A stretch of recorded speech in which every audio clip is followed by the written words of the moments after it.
প্রিয় এলাকাবাসী, অর্থনৈতিক শুমারিতে তথ্য দিন, নতুন বাংলাদেশ বিনির্মাণে অংশ নিন। প্রিয় এলাকাবাসী, অর্থনৈতিক শুমারিতে তথ্য দিন, নতুন বাংলাদেশ বিনির্মাণে অংশ নিন। দাদু, অর্থনৈতিক শুমারি কি? আমাদের আশেপাশের সবাই কথা বলছে এই শুমারি নিয়ে। আরে দাদু, দেশের জন্য এটা খুবই গুরুত্বপূর্ণ একটি কাজ। সরকার প্রথমবারের মতো আধুনিক পদ্ধতিতে ট্যাবের মাধ্যমে আমাদের দেশের ছোট বড় সব ধরনের ব্যবসা, দোকান, প্রাতিষ্ঠানিক, কৃষি খামার, প্রতিষ্ঠান সব কিছুর তথ্য সংগ্রহ করছে। তথ্য মানে? কেন এই তথ্য দরকার দাদু? তোমার উত্তরটা এখনই পেয়ে যাবে। এই যে দেখো, একটি গরুর খামারের যদি উন্নতি করতে হয়, তাহলে গরুর খামারে কটি গরু আছে, কতজন কাজ করে, খামারের সম্পদের পরিমাণ কত, এই সব তথ্য জানা প্রয়োজন। এই যে দেখো, তোমার লতা আন্টির দোকান, এরকম ব্যবসারও তথ্য সংগ্রহ করা হবে। এতে সরকার জানতে পারবে দেশের কোন কোন এলাকায় আরও বেশি ব্যবসার সুযোগ আছে।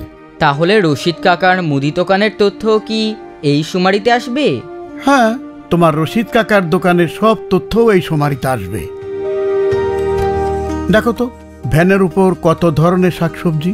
আচ্ছা দাদু, ভ্যানটা তো ঘুরে ঘুরে শাকসবজি বিক্রি করে, অর্থনৈতিক শুমারিতে কি ওনাদের তথ্য নিবে না? হ্যাঁ, নিবে, তবে তাদের তথ্য এখান থেকে না, নিজে নিজে খানা থেকে নিবে। শুধু ছোট দোকান নয়, আমাদের বড় বড় কারখানাগুলোরও কিন্তু হিসাব রাখা হবে। সরকার এই শুমারির মাধ্যমে কোন কারখানায় কত কর্মী কাজ করে, কি উৎপাদন হয়, সব তথ্য জানবে। আচ্ছা, তাহলে দেশের সব বড় বড় কোম্পানিও তথ্য দিবে? হ্যাঁ, ছোট বড় মাঝারি সকল ব্যবসা প্রতিষ্ঠানের তথ্য আসবে।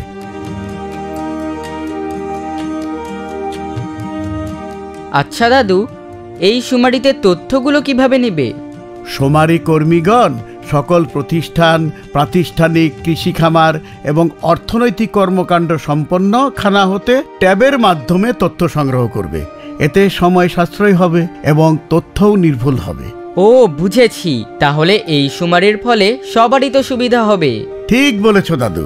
ছোট থেকে বড় প্রতিষ্ঠান, থানা ভিত্তিক অর্থনৈতিক কর্মকাণ্ড থেকে কৃষি খামার, সবাই লাভবান হবে এই শুমারির মাধ্যমে। 10 হতে 26 ডিসেম্বর 2024 তারিখ পর্যন্ত দেশব্যাপী অনুষ্ঠিত হচ্ছে চতুর্থ অর্থনৈতিক শুমারি। অর্থনৈতিক শুমারিতে তথ্য দিন, নতুন বাংলাদেশ বিনির্মাণে অংশ নিন।